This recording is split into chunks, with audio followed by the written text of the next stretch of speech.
Welcome to my আড্ডা channel.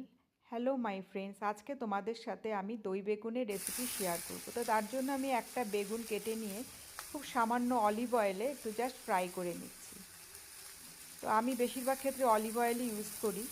তারপরে একটু ফ্রাই হয়ে গেলে আমি এর মধ্যে লবণ, হলুদ আর হিং অ্যাড করে নেব। তারপর এটা একটু নাড়িয়ে চাড়িয়ে আমি এর মধ্যে মশলা বলতে কিছুই দেবো না, খুব সামান্য ধনেপাতার গুঁড়ো আর লঙ্কার গুঁড়ো অ্যাড করে নেব। একটু ধনেপাতা লঙ্কার গুঁড়ো আমি অ্যাড করে নেব। তারপরে এর মধ্যে আমি আবার একটু নাড়িয়ে চাড়িয়ে আমি এর মধ্যে 1 বাটি দই অ্যাড করে নেব।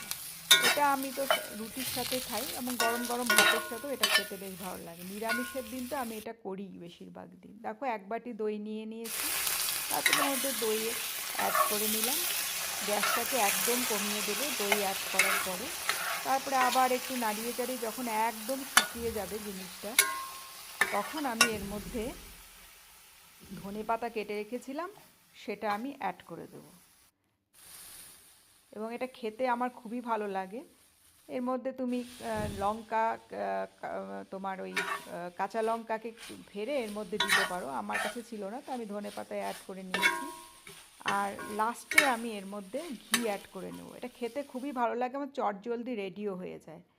তো আমি তো এটা নিরামিষের দিন খুবই খাই। তোমরাদের কেমন লেগেছে আমাকে জানিও। বাই বাই বন্ধুরা, বাই বাই।